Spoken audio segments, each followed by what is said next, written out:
Dysart National School in Dysart, Townland, County Louth. I've included that one. You can see the date that the school was built. It's 1835. Why are there two different spellings? One is Dysart National School. That I've written that because Dysart, that's how it's, with the Z is how it's spelled on the school building, but the spelling of the town itself is with an S. So they can argue amongst themselves. There we go. That's great, isn't it? These are actually full-length windows. This is 1, 2, 3, 4, 5, 6, 7. They're just bricked up here.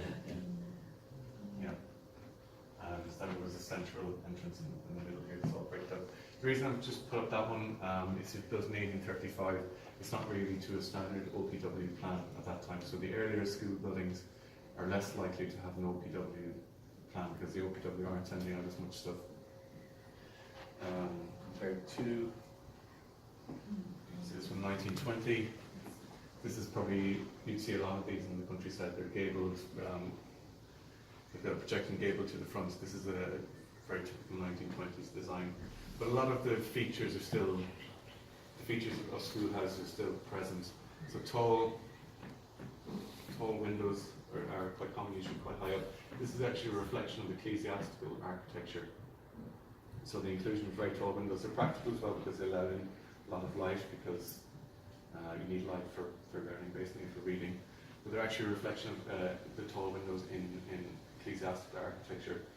And that has a lot to do with the fact that the origin of learning is very much tied into the church, basically. I've learned the tradition of reading and learning to read and write. You can see the name plaque as well, centrally located in the building. There are this is within the school. It's divided into two. So there's two classrooms, one to the left and right there, and there are actually two entrances, one on the left, one on the right.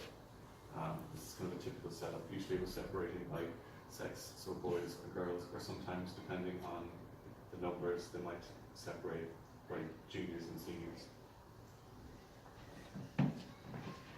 So you can see the difference between that's not an OPW design, and this is your standard one that you probably was more familiar with around the countryside. Then this again, I think I just showed you this. This is the plan supplied by the OPW. These are available in the National Archives. If you ever want to go in, they won't let you take them away, but you can photograph them.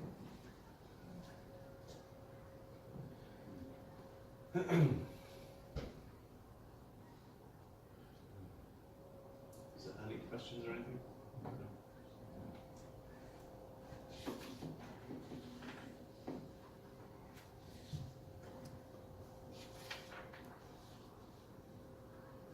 You wouldn't like to say something about the heat and the light of the school? Heat and the light, can do yet. Let's see. I will, yeah. Go back there. So, many people who would have attended these old schoolhouses remember going to what it was like going to school there. Yes. And quite often what people tell me is one of the most evocative memories is how cold they were and how you heated the place. And so, like, a very common feature of these schoolhouses is the fireplace and the turf. That's right, yeah. So, these schoolhouses and the designs were supplied by the OPW. They would incorporate fireplaces into the schoolhouse. The fireplaces, naturally, as you can imagine, would be for keeping the building warm, and the fuel then would come from the pupils.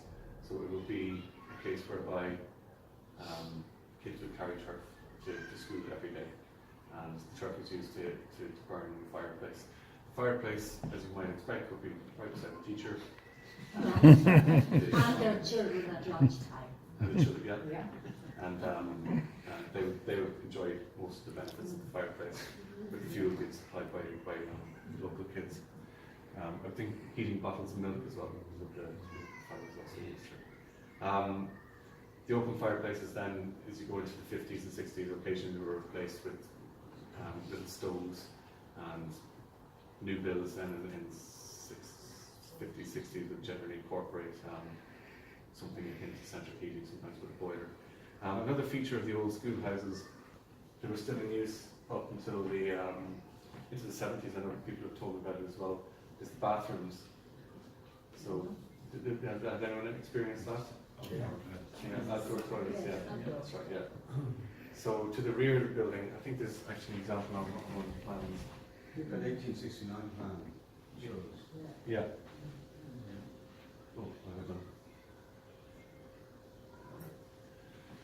So that's the school building itself. You see girls and boys, because they expect separate entrances as well, which really reflects how people, how especially the Victorians looked at how people should mix, boys and girls should mix. A lot of them were divided in the centre too with a folding brick. That's right, yeah, I'll have And it was opened up if there was one thing, somebody giving a talk on something there. Yeah, that's right, Fold yeah. it back. So sometimes they were separated by, you see a central wall here, that's Yeah. actually a fireplace in the middle. But quite often this would actually be one open room. With a fireplace at either At end. each end, yeah. Yeah. And then this would be a folding partition. Folding partition, yeah. But up the back here, these are the bathrooms. So you see separate bathrooms for girls and boys. Mhm. There would be access from the schoolyard, so they're outdoor bathrooms, and what they're effectively pits, cesspits underneath. Yeah. So there was no running They weren't water. bathrooms. Yeah, that was toilets, dry toilets. The trees are lavatories. Yeah, that's right. Yeah, But can I just say that Yeah. the school that I went to was built in 1847, yeah. and it was like that on the left. On the left, And yeah, The two toilets blocks are at the back, or lavatories, whatever you call them. yeah. One of them was for the girls. When I went to school, the one on the left was for the girls, and the one on the right was for the teachers. The teachers, And yeah. the boys had a lane. A lane. No luxury, no.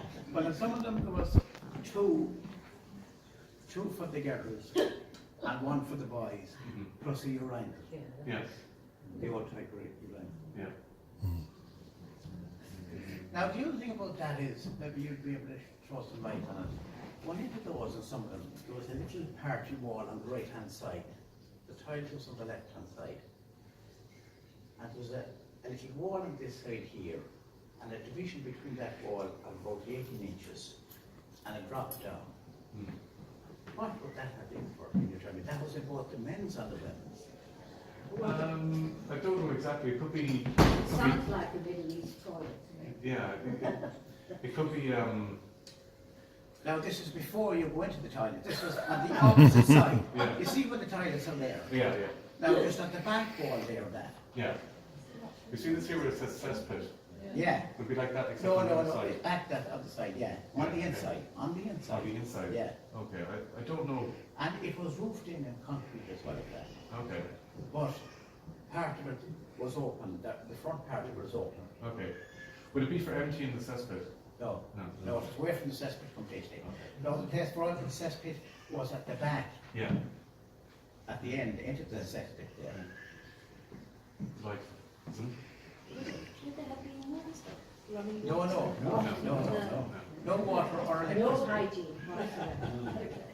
No. So it's left here and Yeah. And quite often it will be somebody local who's a little bit hard up who will have the job of emptying the cesspit then as well. But He came once a year for to do that. once a year, Yeah. Okay. lovely. People didn't use them except in extreme emergency. Well, if you're there 8 hours. As well, I'd imagine. You're unlikely to go outside. But just in relation to the heating in our school, when I was there around the 50s, you could pay for the fuel, for the heating. You could bring money instead of turf. Yeah. But nobody had any money, I'm afraid, that time. It was mostly turf. Yeah. That was very much the norm, especially in rural Ireland, where people would have turf, and it was just part of what you were expected to do when you were attending school. So I suppose the other question then is, I think nearly all of the images that I've showed you so far, they're all from schools in the west of Ireland. So you say all of Connacht, County Clare, also down say down West Cork and Kerry, then up along the borderlands, Cavan, Longford, County Donegal. These is where you'll find these abandoned schoolhouses.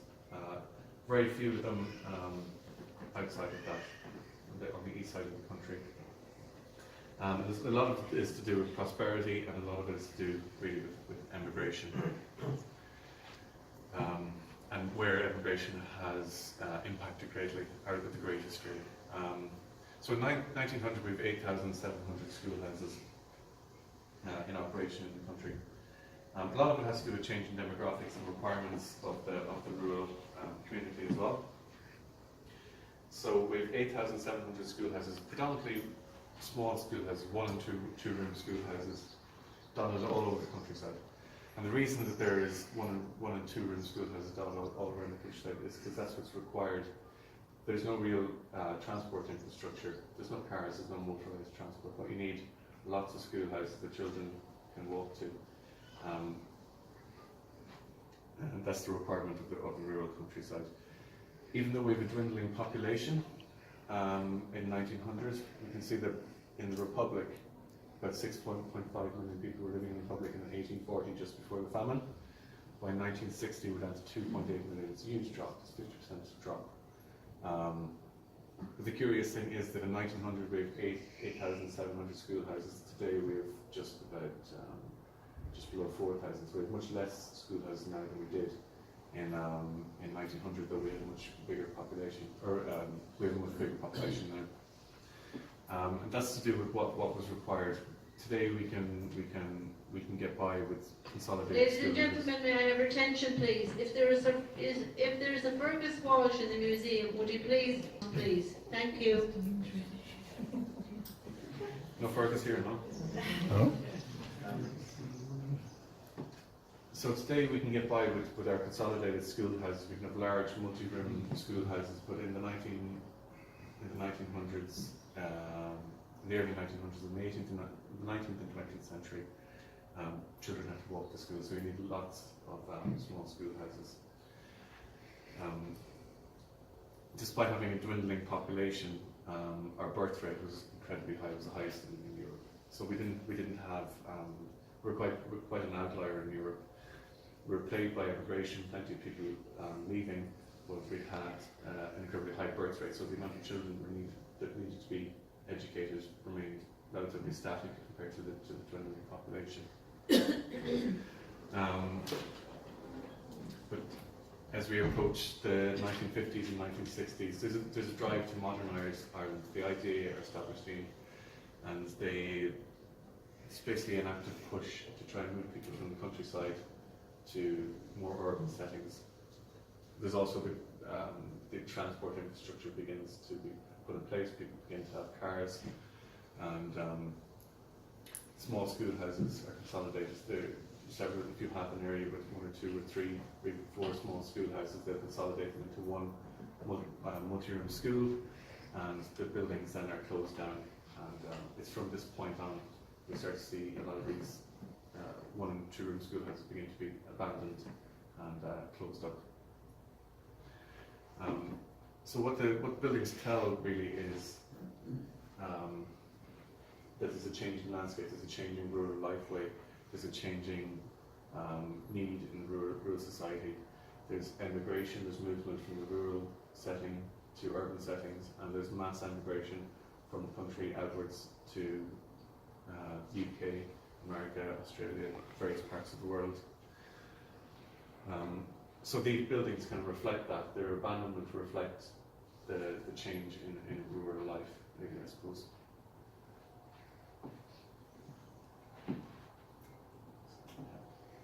So here are examples from various different places I've talked about. Kerry, heavily affected by immigration and a movement away from the rural landscape. This is Maskeehee, it's on the Iver Peninsula, known as part of the Greater Kerry. And Killymarley in County Monaghan. The border has a massive impact on rural life.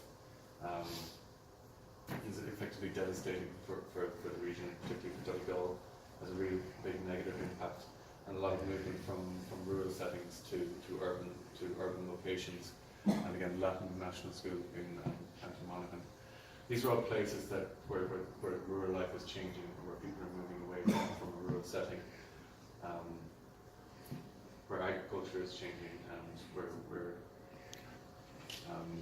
how people live in the rural landscape is changing. This is the beginning.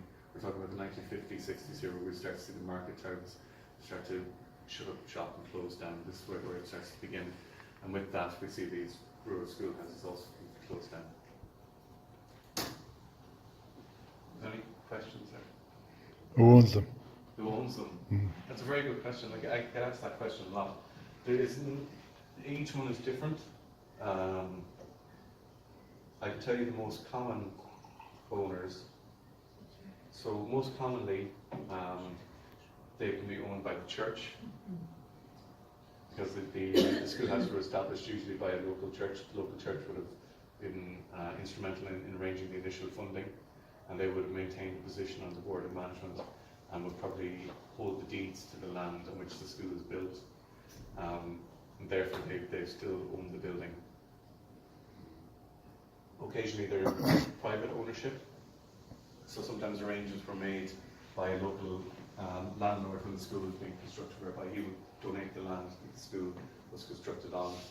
But the agreement would be that when the school goes out of use, and this could be 50 or 100 years later, that they would still own the land and they would retain the building.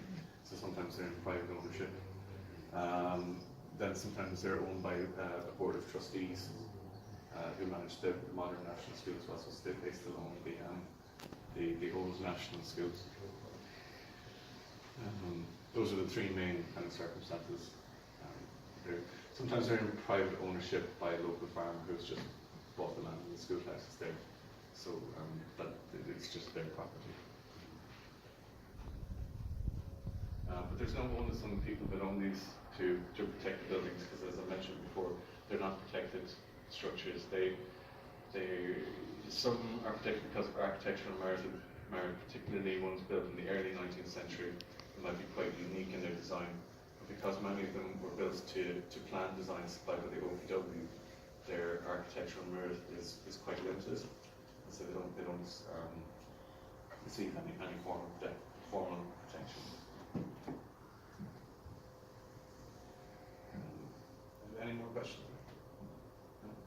And are there any grants there for the restoration of all those? Recently there have been grants made available for restoring vernacular buildings. I don't know the details of And not listed now, we said that. not necessarily listed vernacular buildings, so it doesn't have to be a listed building.